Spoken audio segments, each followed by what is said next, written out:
A hungry black woman tried to leave a fancy restaurant quietly, but a 6-year-old girl stopped her with one innocent question. "Mommy, why is that lady looking at my food like that?" David Martinez froze with his fork in the air. He followed his daughter Sophia's gaze. At the back of the Golden Spoon, he saw her, a woman in her 30s, skin-tired, eyes heavier than her purse. Next to her, a little girl with golden curls, staring at someone else's chicken like it was the only thing left on earth. David knew that look. 3 years earlier, he'd been that parent counting coins, praying one meal would be enough for two. "She must be really hungry, Daddy," Sophia whispered. He watched the woman, Rachel, open her wallet with shaking hands. Crumpled bills. Not enough. She asked the waiter for more time. He saw calculation. "If you think this is just a story about a broke mom who can't afford dinner, you're about to find out how misleading appearances can be." A man in an expensive suit walked in like he owned the air. Perfect hair, watch worth more than a car. He went straight to Rachel's table. "Sorry I'm late, honey," he said, kissing her cheek. "Traffic was impossible." The little girl lit up, Uncle Richard. David's blood ran cold. Richard Patterson, CEO of the company kicking low-income families out of their homes to build luxury condos. The same name plastered all over the eviction reports David had been studying for months, a recording app running behind the menu. Rachel wasn't just hunting for evidence. She'd picked this restaurant, this table, because 3 months earlier, David had been hired by a housing nonprofit to document illegal evictions. Riverside, Gonzalez family, 3 kids, thrown out with nowhere to go. He knew the names, the addresses, the truth. As he walked past their table taking Sophia to the bathroom, David dropped a napkin. "Excuse me," he said, crouching. "You dropped this." Their eyes met for half a second. He whispered,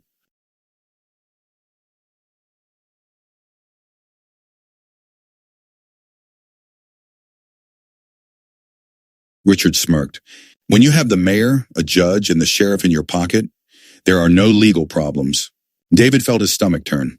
Judge Morrison, Sheriff Carter, names he'd seen on signed eviction orders. Then Richard made his biggest mistake.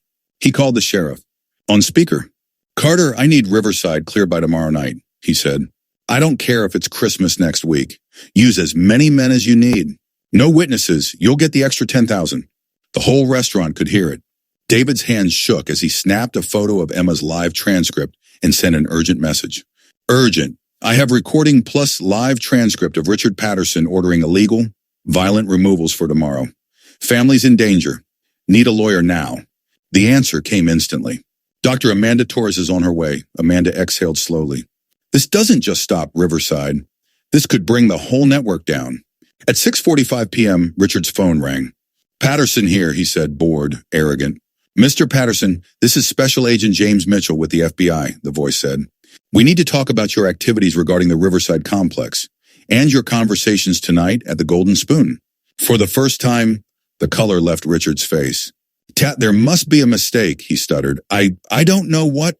"We have full recordings of your calls and your meeting," the agent cut in. "We strongly advise you to remain where you are. We're on our way." Call ended. Rachel watched him calmly. "Something wrong, Richard?" "Sorry or such," she asked. He finally really looked at her. The mask of the hungry, grateful single mother was gone. In its place, cold, precise justice.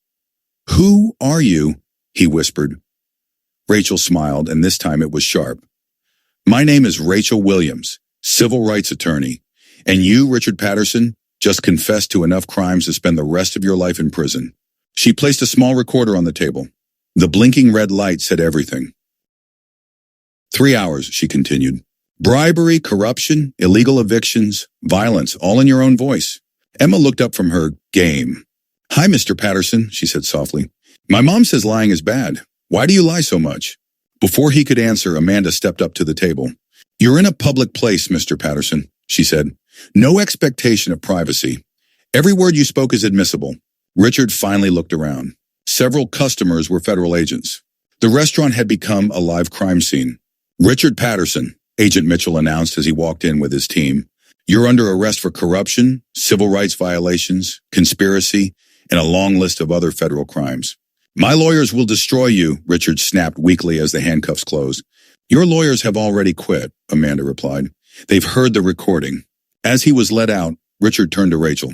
"Why me?" he asked. "Why go this far to bring me down?" Because you destroyed 300 families, she answered, and someone had to show you that their lives matter more than your profit. 6 months later, Richard was in federal prison. His company gone. His properties seized. His name ruined. Rachel opened her own housing rights firm. David became her partner. The 300 families received compensation and protection. Emma and Sophia grew up best friends, knowing from childhood that justice isn't about revenge. It's about intelligence applied against arrogance. The best revenge, Rachel said in an interview, isn't to destroy the people who hurt you.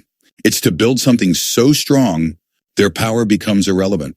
Richard tried to humiliate the people he thought were beneath him. Instead, he proved that underestimating the right people is the most expensive mistake you can ever make. If this story hit you, follow for more powerful stories where the people at the bottom flip the whole system on its head. Tomisa Repornan.